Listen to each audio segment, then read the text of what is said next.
reacting to the wildest Am I the A-hole stories while I dye my sister's hair. Hello, everyone.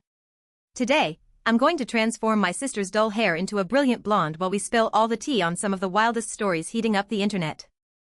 The very first story is a doozy. What would you do if your boyfriend threatened to break up with you over a bikini picture? I'm a 20-year-old woman, and I've been dating my boyfriend, who is the same age, for about 9 months. I love the ocean, so my simple pleasure in life was posting bikini photos on social media from my beach trips with friends. However, my boyfriend saw my latest post and threatened to end our relationship immediately if I didn't delete it, just because my nipples were slightly visible through the top. He even went as far as to send me texts attacking my character, saying I lacked morals and respect. This is clear-cut gaslighting and controlling behavior. You should absolutely break up with a guy like that right away. Honestly, I've been in a similar relationship before, and it does nothing but chip away at your self-esteem. He should be the one cheering you on for finally feeling confident enough to love yourself and post that picture. Next up is a truly bizarre wedding story.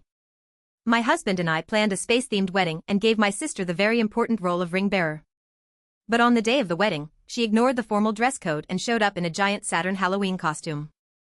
At first, I thought it was a joke and tried to laugh it off, but she insisted on wearing it, making a lame pun about how Saturn has rings. I finally told her to either change or leave the wedding, and she stormed out, calling me overly dramatic. Okay, I have to admit, the joke itself is pretty clever. But trying to steal the spotlight on the most important day for the bride and groom is definitely crossing a line. A joke should end as a joke. She should have respected the couple, so this is clearly her fault. This next one is truly shocking. There's a man who forces his guests to change their clothes when they visit. I am a very neat person, almost to the point of being a germaphobe, and I can't stand the thought of outside germs touching my furniture.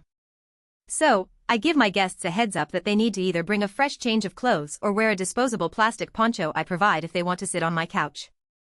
My girlfriend and family understand this rule, but a friend I invited over recently was shocked that I was serious and left, treating me like a weirdo.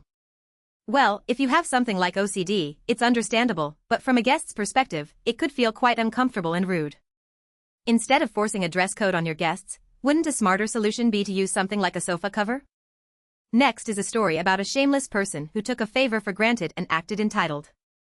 I offered my financially struggling sister and her friend a temporary place to stay in my home. But my sister's friend, knowing my religious beliefs, started walking around the house in a short robe with her cleavage showing or just in her underwear. When I politely asked her to dress more appropriately, she complained to my sister that I was making her feel scared and uncomfortable. My goodness, they're not even paying rent and they bite the hand that feeds them. A tenant who makes the homeowner uncomfortable should be kicked out immediately. There's no debate here. Now for a couple who fought over period pain.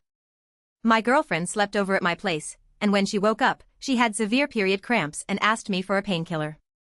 I rarely use painkillers, so I gave her the only 2 Tylenol I had, but she got angry at me for not having ibuprofen stocked at home.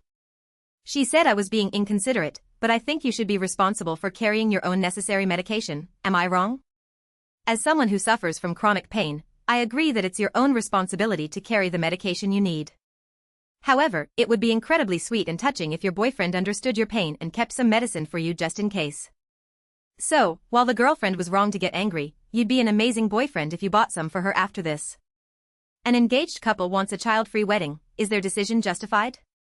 We're getting married in a year and have decided to set the guest age limit to 21 and over. We don't want loud children ruining the ceremony, and frankly, we don't want to waste money on tiny guests. But our families, including my own brother, are giving us so much grief, saying they can't find childcare even with an 18-month notice. Look, not wanting children at your wedding is a completely understandable choice.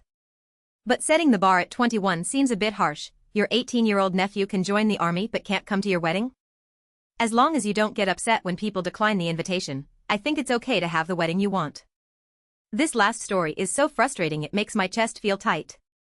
A divorced mother is forbidding her son from going to his freshman homecoming dance.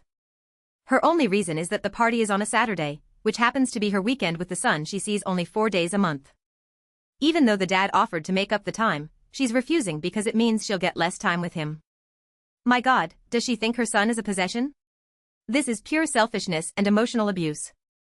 Instead of supporting her child's milestone moments, she's ruining his memories to fill her own void of loneliness. Why can't she see that acting this way will only push her son away from her in the long run? Alright, we've gone through all the stories, and my sister's hair has been transformed to perfection. A natural blonde beauty has been born, isn't she just gorgeous?